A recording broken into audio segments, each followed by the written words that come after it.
Good morning. Happy Friday. Have you ever just woken up and you just don't want to do the thing? Like you just don't want to show up. You don't want to go to work for whatever reason. That is the way I felt this morning. I'm just tired. This week has tired me out. The first few weeks of school always do that because they're very busy. We're back on an early schedule. The tasks themselves are tiresome and overwhelming sometimes, and it's just, I don't want to be here. I'll be honest with you. But I'm here. I showed up. And I think that so many of us can identify with that. And today I was thinking about on the way to work about how so often we just forget how important it is just to show up, right? Because oftentimes we show up, things change, we can move forward, right? So we all have dreams, we all have goals, we all have things we want to accomplish in life, whether it's just going to work, getting a promotion, building a business. There's lots of different things that all of us want to do.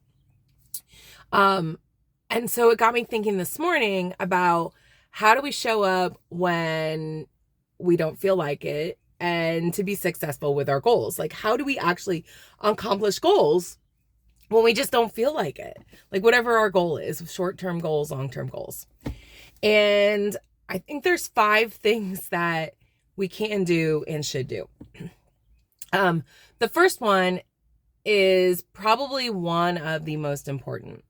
It is identifying the outcome of our goal and asking why a lot. So say your goal is to lose 10 pounds. Let's just use that as an example through this whole thing.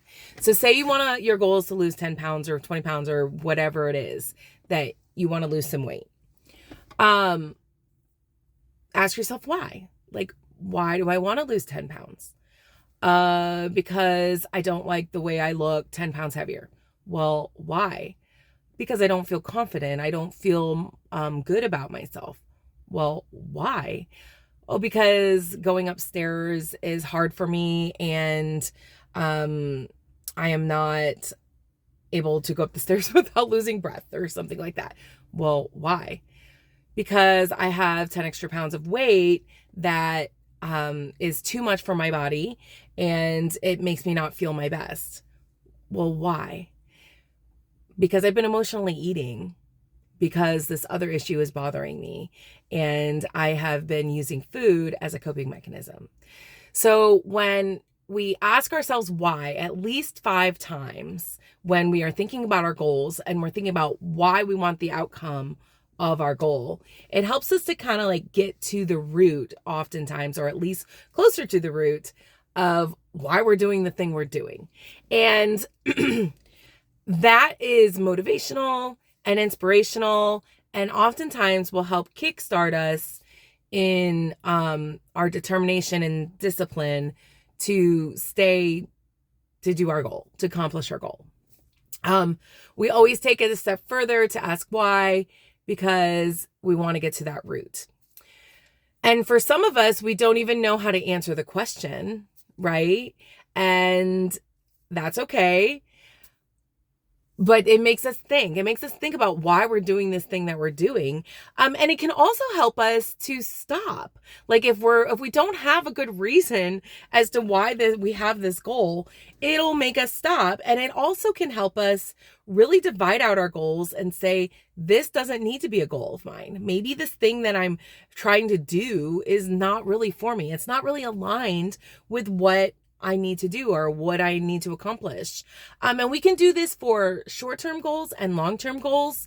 And it's super helpful when we have mini goals within like a long-term goal, especially because we can, maybe the goal is to lose 100 pounds, when we're breaking it down by 10 pounds, 10 pounds, 10 pounds.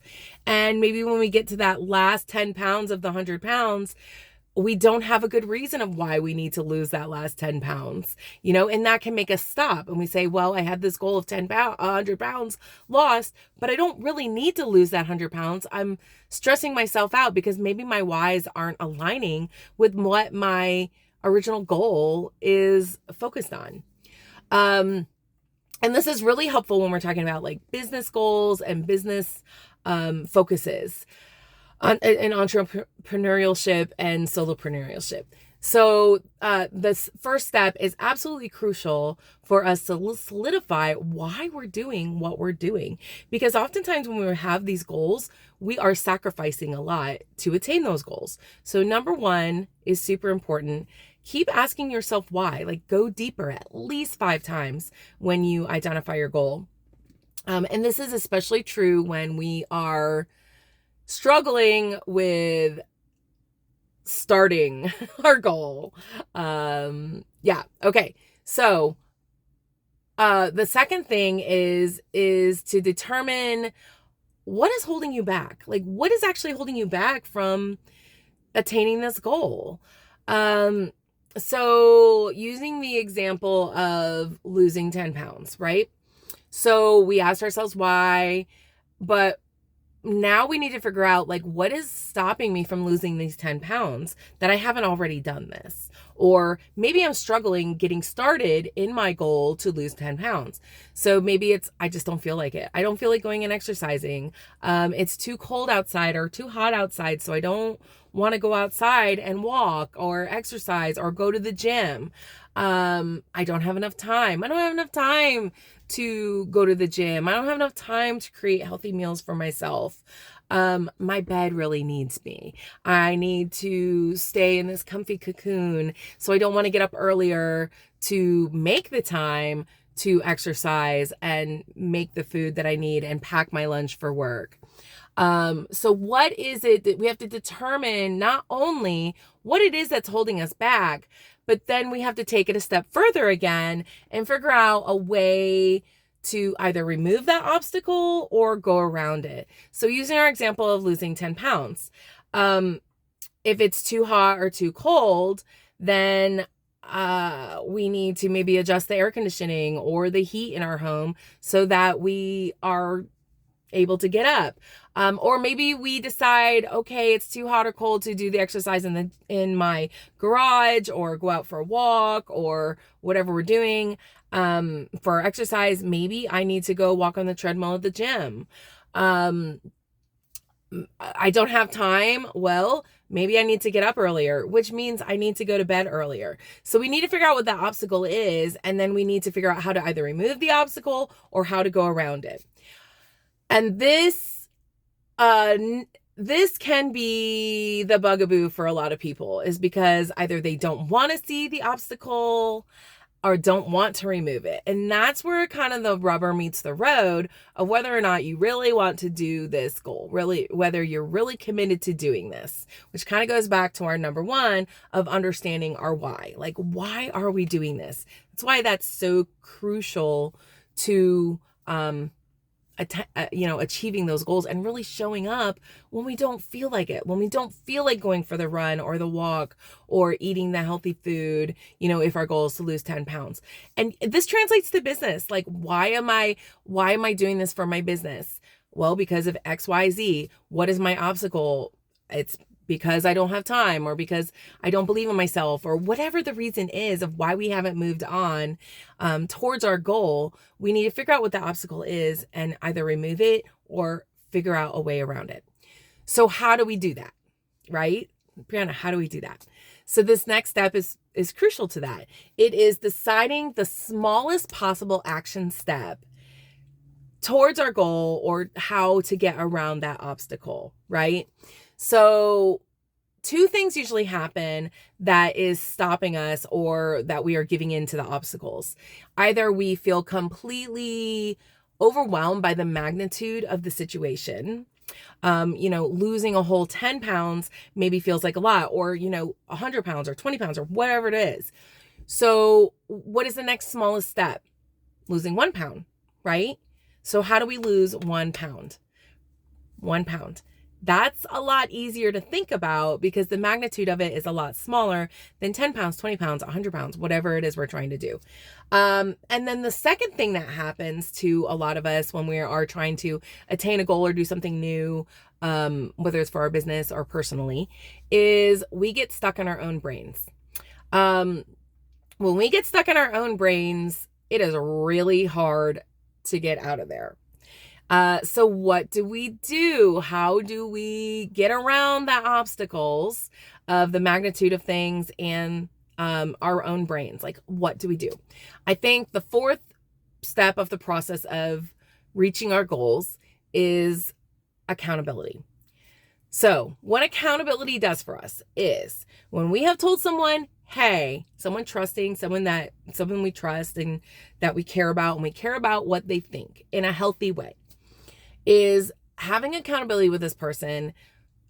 Two things happen that accountability is good for. One, when we have told someone that we care about what we want to do, we will expect for them to ask us about the thing. So when I tell my best friend, I want to lose 10 pounds, will you help me keep accountable to this? She's going to ask me, hey, Brianna, on a weekly basis, how's the workouts going? How's the eating going?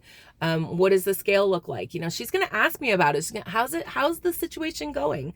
When I care about that person and I care about what they think in a healthy way, and I've asked them to give me accountability in this, sometimes it's just easier because that person's going to ask you about that thing. And this is true with our business too, or whatever goal that we have for our lives. Maybe you want to write a book and get it published. Like if you tell someone about this and you ask them for accountability, they're going to help push you towards that goal. They're going to ask you about it. They're going to say, hey, how's that thing going that you want to do? And you're going to feel like, I have to do this thing. That's going to be the reminder to you. I have to do this thing because somebody is going to ask me about it and I want to attain that goal. So accountability is good for that. The second thing that accountability is really good for is when someone we care about is doing the thing with us or going alongside of us and doing the thing with us, it's super helpful. So you're like losing the weight example again. My best friend Trina and I, we were several years ago when we were trying to lose weight, like during COVID times, we would go to Zumba classes together. And so there were so many days I didn't want to get up. And I know there were so many days for her. She did not want to get up and go to Zumba. But we knew that each other was going to be there. And so we went.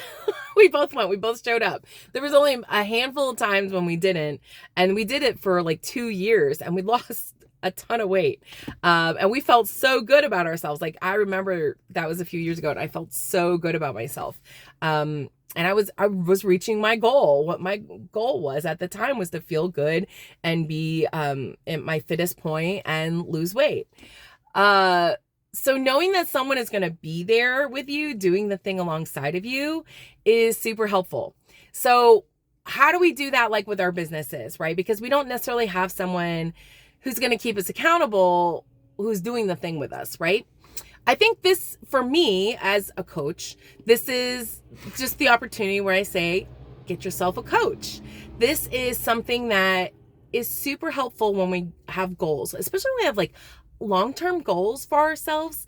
It can be hard to stay on the path towards our long-term goal when there's no accountability.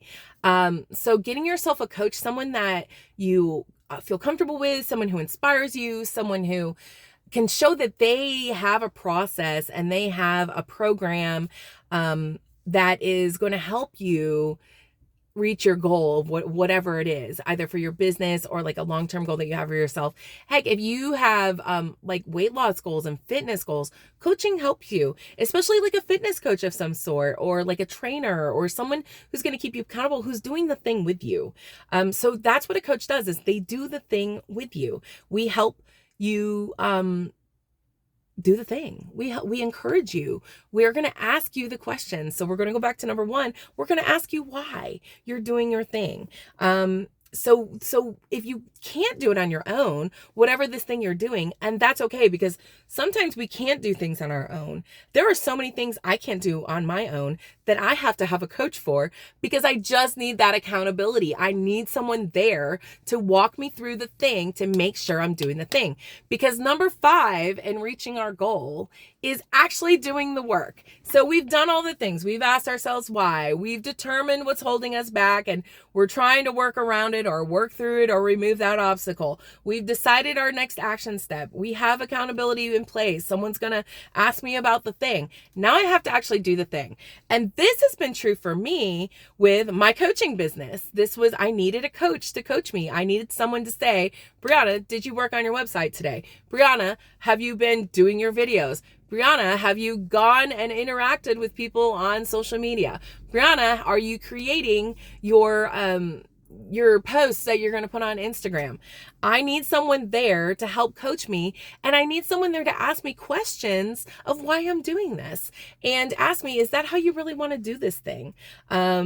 Because we need that guidance, and there's nothing wrong with that.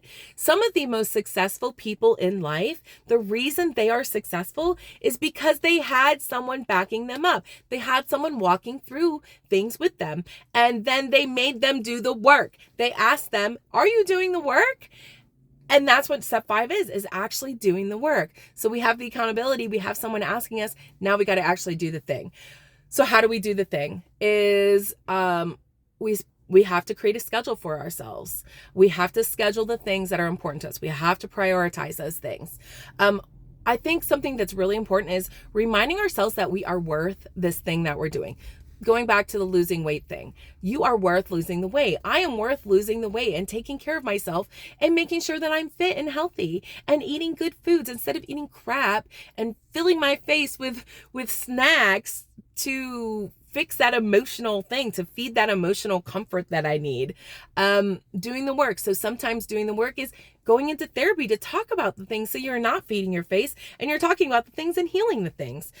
Doing the work is doing the steps that your coach laid out for you to attain the next step in your business. It's affirming yourself. You have to affirm yourself that you can do this. And knowing your own value. And again, this goes back to having that accountability, having someone walking with you, because there are going to be times when you just are not going to want to do the thing. And that's okay, because that's called being a human. You're not perfect. You're not going to be able to do the thing all on your own. There are very, very few people who can actually do the thing all on their own, especially these long-term goals that we have, or these long-term plans that require multiple steps for us to attain the thing that we're going to do. And I think something that's super important that helps us is logging what we're doing, like whether journaling about it, logging, bullet journaling, like just saying what you accomplished in the day every day is super helpful so that we can look back when we're having one of these really struggle bus days and we don't want to get out of bed and we don't want to show up, we don't want to do the thing, is we read about what we've already accomplished so that we can move forward to decide the next smallest step of what we need to do. And when we use these 5 steps, it helps us get out of bed every day. It helps us move forward with our goals, with our plans every day. This morning I was talking to a friend and we were talking about just life and the things that we need to do today. And I was like, I really don't want to show up today. And they were saying, I really don't want to show up today. And they're like, I need to just go kick my own ass. And that's true. We do sometimes. Sometimes we just need to kick our own ass and gently and nicely in an affirming way and do the thing. So your coach can't do it for you. You have to actually do the work, but you can have someone come alongside you to help you. And we have to remember that we're not going to get it right 100% of the time. And there's going to be times when we're going to fall back. There's going to be times when we need rest. There's going to be times when we just need to take that breather. And those are all okay things. It's just, we know how to make sure that we're still showing up, that we're going to do the work and we're going to move forward. So if you can identify with any of these things, if these things are, feel challenging to you and you're like, Brianna, I've been trying to do all those things, maybe the next step is getting a coach. Maybe I could be your coach. I'd love to be your coach. And don't see this as like a business. I'm not trying to let me be your coach. I'm not trying to advertise that. But I am advocating for coaching. I think it's a super awesome tool that so many people don't take advantage of. And we're worth it. We are worth that investment in ourselves to attain our goal. So if for some reason, maybe you're connecting with me and you're like, maybe I need to talk to this chick. Maybe she can help me. My link is in my bio. You can find it and you can schedule a one-on-one session and we can kind of see if we match and if it's something that you would like to do. And if not, I know a lot of coaches, if there's something specific that you are like, maybe I need some coaching, let me know. DM me or message me or put a comment and let me know that, hey, I'm looking for a coach and this is what I'm specifically looking for. I'd love to send you off to someone that I think who might be able to help you. Challenge today is, what is the next step? What is your next smallest step for yourself to get to your goal? Maybe it's going back to number one and asking yourself why. Maybe it's determining what you're holding back, what's holding you back. Maybe it's getting the coach. I don't know. I don't know what your next step is, but I'm asking you today to identify and let me know in the comments or DM me or whatever. Let me know what your next step is. And maybe I can give you a little bit of accountability on it. Maybe I'll ask you next week. Did you do that thing? All right, guys, have a great Friday. Don't forget to show up.